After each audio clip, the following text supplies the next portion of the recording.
শাৰদীয় দুৰ্গা পূজাৰ মহত্ব আমাৰ হিন্দু ধৰ্মত বহু। এই পূজাত মা দুৰ্গাক 7টা ৰূপৰ পূজা কৰা হয়। আহিন মাহৰ শুক্লপক্ষৰ তিথিত এই পূজা পালন কৰা হয়। এইবাৰো এনেধৰণে পালন কৰা হ'ব। এই দুৰ্গা পূজাত মাক সন্তুষ্ট কৰিবলৈ কিছুমান আমি প্ৰতিকাৰ কৰিব পাৰোঁ বা কিছুমান ঘৰতে আমি কিছুমান কাম কৰিব পাৰোঁ। ইয়াৰ ফলত ঘৰত সুখ শান্তি বৃদ্ধি পাবলৈ ধৰিব আৰু ঘৰৰ সমৃদ্ধি বৃদ্ধি পাবলৈ ধৰিব। এনে কিছুমান কাম আছে যদি দুৰ্গা পূজাৰ সময়ত আমি কৰোঁ বা দুৰ্গা পূজাৰ আগতেই যদি আমি কৰি লওঁ তেনেহ'লে মা দুৰ্গা আমাৰ ঘৰলৈ আকৰ্ষিত হৈ পৰিব আৰু আমাৰ ঘৰত আহি বাস কৰিব, যাৰ ফলত আমাৰ ভাগ্য সলনি হৈ পৰিব। সকলো ফালৰ পৰা আমাৰ ঘৰত লাহে লাহে উন্নতি আহিবলৈ ধৰিব। আহক তেনেহ'লে দুৰ্গা পূজাৰ আগত আমি কি গছ ঘৰত লগাব লাগে এই আজিৰ ভিডিঅ'টোৰ যোগেদি সুন্দৰভাৱে জানি লওঁ। যদি ভিডিঅ'টো ভাল লাগে লাইক এটা কৰি আমাৰ মনোবল বঢ়াব আৰু আপোনালোকৰ বন্ধুবৰ্গৰ লগত শ্বেয়াৰ কৰি তেওঁলোককো উপকৃত কৰিব। আমাৰ শাস্ত্ৰত এই গছক বহু চমৎকাৰী গছ বুলি কোৱা হৈছে। এই গছ যি জেগাত থাকে সেই জেগাত কেতিয়াও দুখ আৰু দৰিদ্ৰতা নাহে। মা লক্ষ্মীয়ে তেনে জেগাত সদায় বাস কৰে বা মা লক্ষ্মীয়ে তেনে ঘৰত সদায় বাস কৰে। এই গছৰ শুভ প্ৰভাৱৰ ফলত আপোনালোকৰ ঘৰৰ চাৰিওফালে ভাল শক্তি সঞ্চাৰণ কৰিবলৈ ধৰে আৰু এনে গছ আপোনালোকে ঘৰত লগালে আপোনালোকৰ ঘৰত ভাল শক্তি আগমন হ'বলৈও ধৰে। এই গছ দুৰ্গা পূজাৰ সময়ত বা দুৰ্গা পূজাৰ আগতেই যদি আপোনালোকে ঘৰত লগায় তেনেহ'লে ইয়াৰ ফলত আপোনালোকে মাৰ পৰম কৃপা লাভ কৰিব পাৰিব। দুৰ্গা পূজাৰ সময়ত এই গছ ঘৰত লগোৱাটো সকলোতকৈ বেছি শুভ বুলি মনা গৈছে। দৈনন্দিন এই গছত পানী অৰ্পণ কৰিব। এনে কৰিলে মা দুৰ্গাৰ লগতে মা দুৰ্গাৰ সকলো পৰিয়ালে আপোনালোকৰ ঘৰত আহি বাস কৰিব, যাৰ ফলত আপোনালোকৰ সকলো মনৰ আশা পূৰ্ণ হৈ পৰিব। আহক তেনেহ'লে জানি লওঁ এই শুভ গছৰ কথা।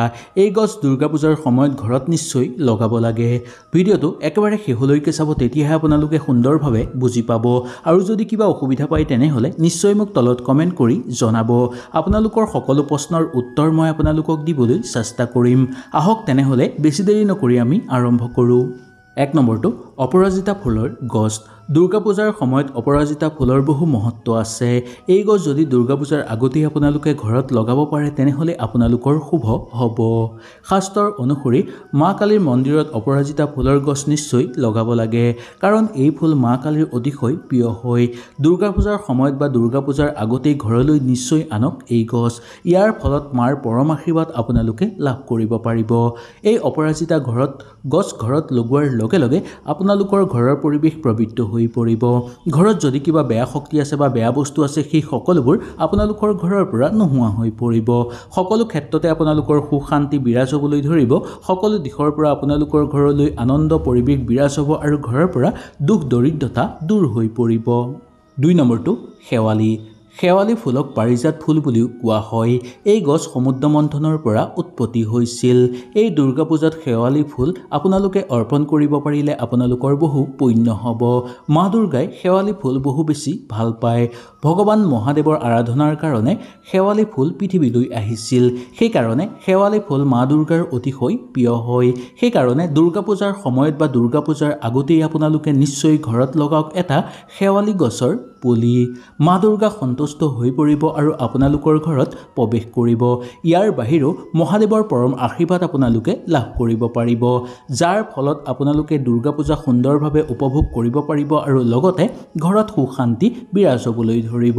ঘৰত যদি কিবা সমস্যা চলি আছে তেনে ক্ষেত্ৰতো আপোনালোকে ঘৰত এটা শেৱালি পুলি আনি লগাব পাৰে।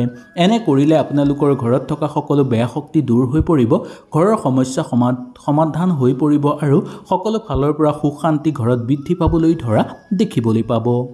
3 নম্বৰটো নিম গছ। নিম গছ যিমান চমৎকাৰী হয় তাত তিমান ঔষধিক গুণ পোৱা যায়। মা দুৰ্গাই নিম গছ বহু বেছি ভাল পায়। নিম পাতে মাৰ খং কমায়।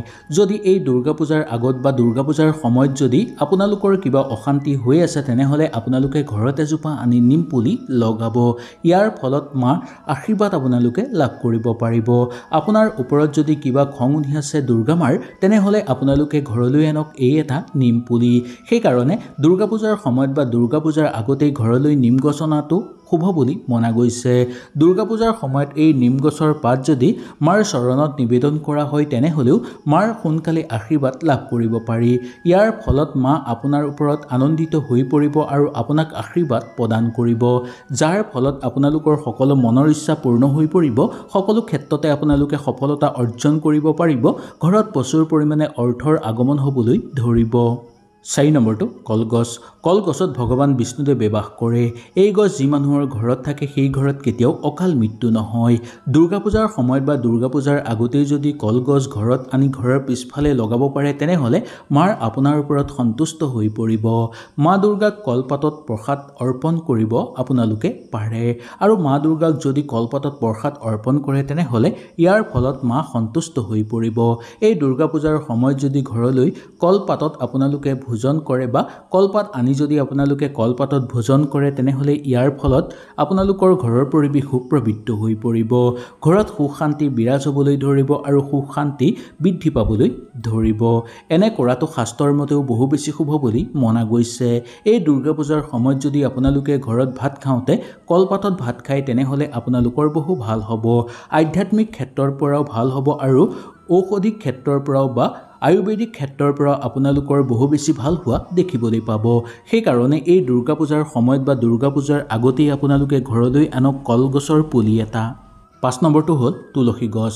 বন্ধু বান্ধৱীসকল, আপোনালোকে নিশ্চয় ভালদৰে জানে যে হিন্দু ধৰ্মত তুলসী গছৰ কি মহত্ব। বেলেগ গছ নহ'লেও ঘৰত এজোপা তুলসী গছ নিশ্চয় থাকিব লাগে, আৰু সদায় সেই তুলসীজোপাৰ গুৰিত আমি পানী অৰ্পণ কৰিব লাগে। এই গছ ঘৰত থাকিলে ঘৰৰ সকলো সমস্যা সমাধান হৈ পৰে। কোৱা হয় যে যি ঘৰত তুলসী গছক দৈনিক পানী অৰ্পণ কৰা হয় আৰু দৈনিক পূজা পাতল কৰা হয় সেই ঘৰত পেট ইউনিয়ে কেতিয়াও বাস নকৰে। সেই ঘৰত বাস কৰা মানুহৰ কেতিয়াও বেয়া হ'ব নোৱাৰে। তুলসী গছত মা লক্ষ্মীয়ে বাস কৰে। যি ঘৰত তুলসী গছ থাকে সেই ঘৰত কেতিয়াও অৰ্থৰ অভাৱ নহয়। সেইকাৰণে দুৰ্গা পূজাৰ সময়ত বা দুৰ্গা পূজাৰ আগতেই ঘৰত এজোপা তুলসী গছ আপোনালোকে নিশ্চয় লগাব। এই গছ ঘৰত লগালে ঘৰৰ পবিত্ৰতা বৃদ্ধি পাবলৈ ধৰে। এই গছ যদি ঘৰৰ ঈশান কোণত লগায় তেনেহ'লে মা লক্ষ্মীৰ লগতে মা দুৰ্গা আৰু মহাদেৱৰ পৰম আশীৰ্বাদ আপোনালোকে লাভ কৰিব পাৰিব, আৰু ইয়াৰ বাহিৰেও তেওঁলোক আহি আপোনালোকৰ ঘৰত বাস কৰিবলৈ ধৰিব। 6 নম্বৰটো হ'ল নেমু গছ। মা দুৰ্গাই নেমু বহু বেছি ভাল পায়। মা দুৰ্গাক নেমু অৰ্পণ কৰিলে তেওঁ আনন্দিত হয়। নেমুৱে আমাৰ ঘৰৰ বেয়া শক্তিসমূহ ধ্বংস কৰে। সেইকাৰণে বেয়া শক্তি ঘৰৰ পৰা বাহিৰ কৰিবলৈ ঘৰৰ মুখ্য দুৱাৰত নেমু ওলমাই দিয়া হয়। এই দুৰ্গা পূজাৰ সময়ত ঘৰৰ সন্মুখত বা ঘৰৰ সীমাত আপোনালোকে নেমু গছৰ পুলি এটা নিশ্চয় লগাব।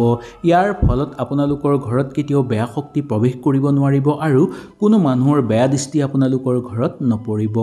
মা দুৰ্গাৰ পৰম কৃপা আপোনালোকে নিশ্চয় লাভ কৰিবলৈ সক্ষম হ'ব, যাৰ ফলত ঘৰত সুখ শান্তি বিৰাজ হ'বলৈ ধৰিব। কৰ্মক্ষেত্ৰত সফলতা অৰ্জন কৰিব পাৰিব আৰু নতুন নতুন কামত আপোনালোকে সুযোগ সুবিধা লাভ কৰিব পৰাৰ প্ৰবল যোগ দেখিবলৈ পাব। 7 নম্বৰটো হ'ল চামি গছ। এই দুৰ্গা পূজাৰ আগতেই বা দুৰ্গা পূজাৰ সময়ত আপোনালোকে ঘৰত এজোপা লগাওক চামি গছ। এই গছ ঘৰত লগোৱাৰ লগে লগে ঘৰৰ পৰিৱেশ পবিত্ৰ হৈ পৰিব। ঘৰত শুভ শক্তিৰ আগমন হ'বলৈ ধৰিব। ঘৰৰ পৰা বেয়া শক্তি দূৰ হৈ পৰিবলৈ ধৰিব। শত্ৰুৰ পৰাক্ৰম কমি আহিবলৈ ধৰিব বা শত্ৰুৰ আপোনালোকে জয় কৰিব পাৰিব। ঘৰলৈ প্ৰচুৰ পৰিমাণে অৰ্থৰ আগমন হ'বলৈ ধৰিব। সকলো ফালৰ পৰা ঘৰত সুখ শান্তি আহিবলৈ ধৰিব। সেইকাৰণে এই দুৰ্গা পূজাৰ সময়ত বা দুৰ্গা পূজাৰ আগতেই আপোনালোকে ঘৰৰ সন্মুখত বা ঘৰৰ সীমাত আপোনালোকে এজোপা চামি গছ লগাব আৰু দৈনিক সেই গছত পানী অৰ্পণ কৰিব। এনে কৰিলে আপোনালোকৰ ঘৰত সদায় শুভ হ'ব আৰু কেতিয়াও আপোনালোকৰ ঘৰত অশুভ প্ৰভাৱ নপৰিব। 8 নম্বৰটো হ'ল বেলগছ। বেলগছত ভগৱান মহাদেৱে বাস কৰে আৰু মহাদেৱৰ বেলপাত বহু প্ৰিয় হয়। মা পাৰ্বতীয়ে বেলপাত দি মহাদেৱৰ পূজা কৰিছিল। সেইকাৰণে যি জেগাত বেলগছ থাকে সেই জেগাত মা পাৰ্বতী আৰু মহাদেৱে বাস কৰে। সেইকাৰণে দুৰ্গা পূজাৰ সময়ত বা দুৰ্গা পূজাৰ আগত আপোনালোকৰ ঘৰৰ পিছফালে মুকলি জেগা চাই বেলগছৰ পুলি এটা নিশ্চয় লগাব। এনে কৰাটো শাস্ত্ৰৰ মতেও বহু বেছি শুভ বুলি মনা গৈছে।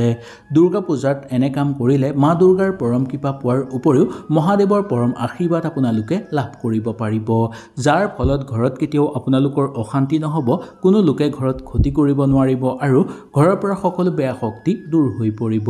জীৱনত সুখ শান্তি বৃদ্ধি পাবলৈ ধৰিব, প্ৰচুৰ পৰিমাণে অৰ্থ বৃদ্ধি পাবলৈ ধৰিব আৰু নতুন নতুন সুযোগ সুবিধা আপোনালোকে লাভ কৰিব পাৰিব।